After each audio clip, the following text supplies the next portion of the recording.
Franchement, si je devais faire un classement des erreurs qui font stagner le plus de monde en street workout, je mettrais en premier ex aequo ne pas forcer pour être 100% clean et tester au lieu de s'entraîner. Salut, moi c'est Malo, Moulax pour les intimes, et aujourd'hui on va parler des tries en street workout. Pourquoi faudrait-il en faire? Quand? Comment? Combien? Je réponds à tout ça dans cette vidéo. Déjà t'as peut-être remarqué un changement de qualité parce que j'ai investi, oui. Merci aux personnes qui ont pris des coachings parce que ça m'a permis d'acheter un appareil photo. Enfin, j'ai acheté plein de matériel que j'utiliserai dans les vidéos à venir. Et si tu veux voir d'autres investissements comme ça dans le futur pour des vidéos de meilleure qualité, je t'invite à t'abonner, à lâcher un pouce bleu et un petit commentaire sur la vidéo. C'est super sympa. Ok, ceci étant dit, j'attaque avec le sujet du jour. Un try ou une tentative en français, c'est le fait de lancer une figure qu'on ne sait pas encore réellement faire. Alors soit parce qu'on ne l'a jamais testé, soit parce qu'on n'est pas en mesure de la tenir plus de 3 à 5 secondes, ou parce qu'on ne sait pas encore faire une répétition dans le cas de mouvements dynamiques. Par exemple, tu travailles actuellement la straddle planche, si tu essayes de lancer une full planche et que tu n'arrives pas à la tenir plus de 3 à 5 secondes, on appelle ça un try. Je vais commencer par t'expliquer pourquoi c'est intéressant de tester quelque chose qu'on ne sait pas encore faire. Que ce soit une méthode, un skills en street, ou même quelque chose qui n'a rien à voir avec la discipline mais dans la vie en général, c'est indispensable de tester car on peut pas savoir avant d'essayer. Beaucoup de personnes peuvent se sous-estimer et se dire « Ah non, je suis pas prêt pour cette figure-là » alors qu'en réalité ils ont carrément les prérequis pour. Ce qui leur manque, c'est juste un petit peu de technique pour y arriver. Mais tant que tu n'essayes pas la figure, tu le sauras jamais. Et je t'ai évoqué l'exemple des méthodes, mais par exemple, si tu veux te faire un avis sur quelque chose, t'es obligé d'essayer pour savoir si ça va marcher sur toi. Étant donné la diversité des profils qu'il existe dans le monde, tu trouveras jamais une méthode qui marchera pour tout le monde. Donc tu peux aller chercher des infos à droite à gauche pour t'inspirer dans la construction de tes entraînements. Mais au final, si tu veux savoir si quelque chose marche, le seul moyen, c'est de le tester.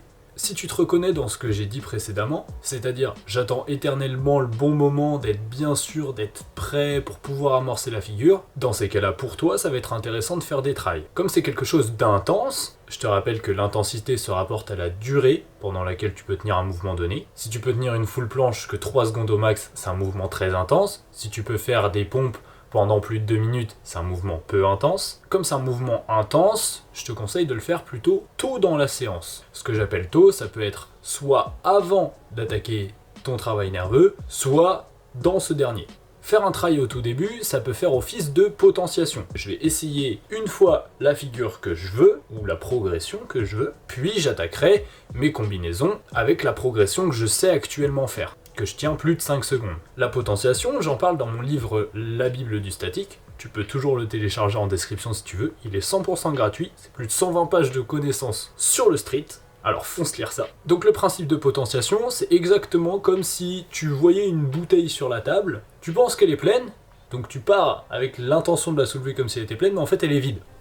Tu la soulèves beaucoup plus vite que prévu. La potentiation, c'est le même principe. Tu soulèves une charge très lourde au début de séance, comme ça les charges moyennement lourdes te paraissent vachement plus légères. Dans le cas du street, si tu fais une full planche au début, les straddles paraîtront vachement plus faciles, dans la mesure où tu as juste fait la bonne dose de full planche. Et du coup, c'est quoi la bonne dose ? Si tu as déjà fait des tries par toi-même, tu t'en es probablement déjà rendu compte. Faire beaucoup de tries, ça peut être extrêmement taxant nerveusement. Ce que j'entends par là, c'est que lorsqu'un try prend fin, lorsqu'un effort de moins de 5 secondes prend fin, c'est parce que c'est le système nerveux qui lâche. C'est pas les muscles. Encore une fois, ça je l'évoque dans la Bible du statique. Faut imaginer que tu as plusieurs ressources. Lorsque tu t'entraînes, tu crées un stress dans ton corps et donc tu tapes dans les 3 ressources suivantes. Le nerveux, le musculaire et la technique, alias tes facultés de concentration. Et bien dans le cas des tries, ça consomme énormément de nerveux, mais extrêmement peu de musculaire et de technique. Ça te demande pas beaucoup de concentration, tu restes pas longtemps sous tension.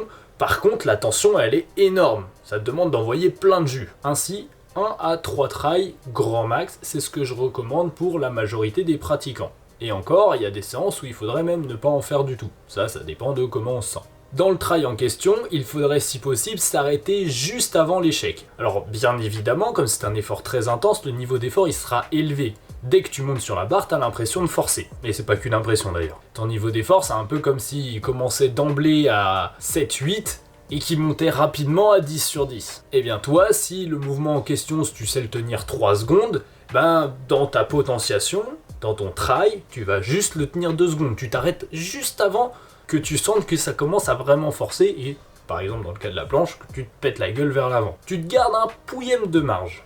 Les trails étant des efforts relativement courts, même si le niveau d'effort est très élevé, en général il n'y a pas besoin de prendre beaucoup de récupération. D'ailleurs, les études qui ont été menées sur la potentiation montrent que c'est généralement 2 minutes, le temps de repos idéal avant de refaire un essai, ou d'enchaîner avec les autres séries. Parce que j'ai oublié de le préciser, mais bien évidemment la potentiation, elle marche mieux lorsque les mouvements qui suivent ton trail, c'est des mouvements qui sont extrêmement proches au niveau de l'implication musculaire. Si tu fais un trail de front lever et qu'après t'attaques avec des séries de planches, la potentiation sera pas optimale ou alors tu sentiras même rien du tout.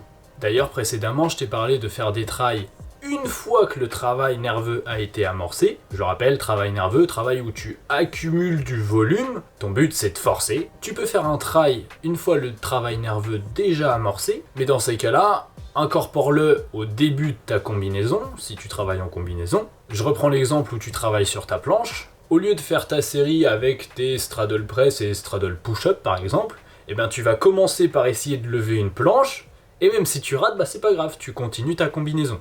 Le fait d'incorporer les trails dans le travail nerveux, ça peut aider les personnes qui éprouvent des difficultés techniques à l'égard de la figure à faire des trails plus efficaces. Parce que généralement, ces personnes-là, elles ont besoin de faire 1 ou 2 séries en nerveux avant d'atteindre leur pic de performance. Elles ont besoin, entre guillemets, de se réhabituer à la coordination propre au mouvement. Pour faire office de potentiation, je t'ai donné l'exemple de faire une full et ensuite de poursuivre la séance avec des straddles, si c'est la progression que tu maîtrises, mais c'est également possible de faire une straddle avec des chaussures et ensuite de faire des straddles, ou par exemple de faire une wide straddle et ensuite d'enchaîner avec des straddles. Bien. N'oublions pas que le sujet de la vidéo à la base c'était que tester, ce n'est pas s'entraîner. Si on prend du recul et qu'on arrête de penser entraînement, mais qu'on pense purement adaptation, à ton avis, si tu fais que des trails toute ta séance, tu vas pouvoir accumuler suffisamment de volume pour que ton corps s'adapte? Je veux dire, imagine tu fais vraiment que des trails. Genre tu fais 10-15 trails dans ta séance. Au total, le temps sous tension que tu auras accumulé, c'est quoi? 20-25 secondes? Tu penses que 20-25 secondes dans une journée, c'est suffisant pour que ton organisme en entier, il se forge à une figure? Non. Même si c'est très difficile, dans ces cas-là, tu n'accumuleras pas assez de volume, ça tapera trop dans le nerveux, mais pas assez dans le musculaire et dans la technique pour te permettre d'adapter ton corps. Au mieux, tu auras des adaptations à court terme, mais si tu fais ça pendant plus de 2-3 semaines, tu vas peu à peu perdre du muscle. Parce que ton temps sous tension à chaque série sera pas assez long pour provoquer de l'hypertrophie, ni même un maintien de la masse musculaire que tu as.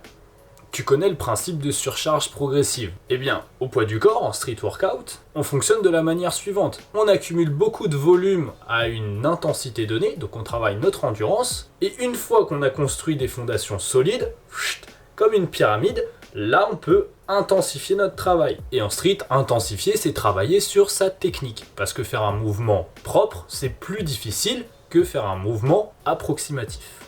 Et donc une fois que tu as atteint le haut de ta pyramide, tu fais la même chose. Tu construis de l'endurance là-dessus, en dégradant ta technique, puis tu intensifies, etc. etc. Bon, je t'ai donné qu'une seule raison de pourquoi les trails n'étaient pas suffisants pour progresser, je vais t'en donner d'autres. Comme l'intensité est très élevée, c'est-à-dire que le levier est grand, la tension est grande, automatiquement le risque de blessure l'est également.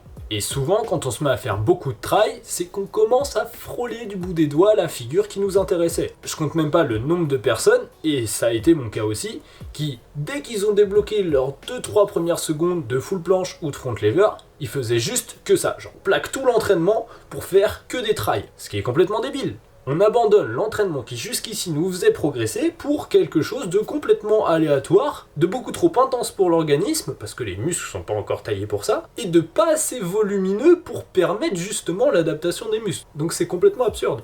En plus, tu sais qu'à chaque fois qu'on apprend une figure, on commence par avoir une forme dégueu, et ensuite, on l'améliore. Lavoisier disait « Rien n'est poison, tout est poison, seule la dose compte ». Avoir une forme dégradée n'est pas un problème en soi, c'est en faire énormément et manquer de progressivité qui est un problème.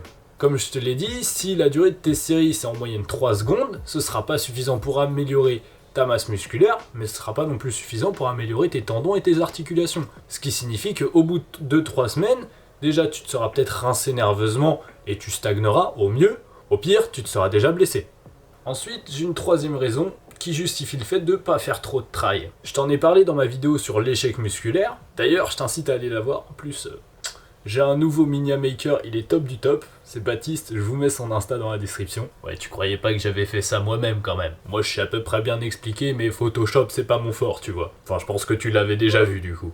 Donc comme je te l'ai dit dans ma vidéo sur l'échec, il y a une dimension psychologique à prendre en compte lorsqu'on pousse un effort à fond. Et même si ça peut être plaisant au départ de sentir qu'on frôle du bout des doigts la figure qu'on convoite depuis tant de temps, si tu pousses une série à fond, par défaut, psychologiquement, ton corps va prendre ça comme un échec. Et la confiance que tu as en toi dépend du ratio réussite-échec. Si tu as plus d'échecs que de réussite, automatiquement tu perds confiance. Si tu as plus de réussite que d'échecs, tu gagnes en confiance. C'est aussi logique que ça. Le pire scénario, ce serait du coup de lancer un try en sachant pertinemment que ça va rien t'apporter, parce que tu sais que tu vas rater. Et en plus, en n'étant pas confiant, parce que je le rappelle, mais la confiance que tu as en toi, elle impacte directement la posture et l'activation musculaire avec lesquelles tu vas aborder l'effort. Donc ça augmente encore plus le risque de blessure et le risque de frustration, et donc d'arrêt total de l'entraînement. Si tu n'es absolument pas motivé par l'entraînement, au mieux tu le feras une ou deux fois, mais jamais tu arriveras à t'y tenir dans le temps. Pour pouvoir te tenir à quelque chose, il faut que tu aimes ça.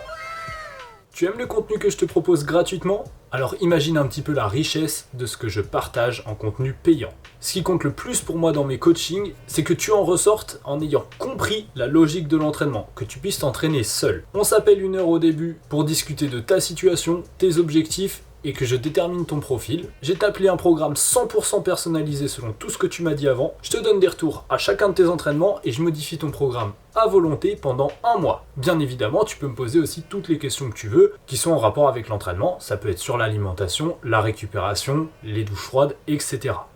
Je te fais une petite conclusion, comme d'habitude. Tout le monde ne tolère pas autant les trails. Pour certaines personnes, 1 à 2 trails toutes les 1 à 2 séances, ce sera largement suffisant. Par exemple, c'est mon cas. Et pour savoir si tu les tolères toi, il n'y a pas 10 000 façons. La leçon de la vidéo, c'est il faut tester pour pouvoir se rendre compte des choses. Mais la deuxième leçon, c'est une fois que tu as testé, pas besoin de retester 10 000 fois pour être sûr. Tu sais où t'en es, donc tu concentres ton énergie à travailler plutôt que juste à tester ou à te donner l'illusion que tu as débloqué la figure. Donc si tu veux faire des trails dans tes séances, garde en tête 1 à 3 fois, garde toujours un tout petit peu de marge, même si c'est que 20 dixièmes de seconde, essaye de t'arrêter avant que ton système nerveux clame.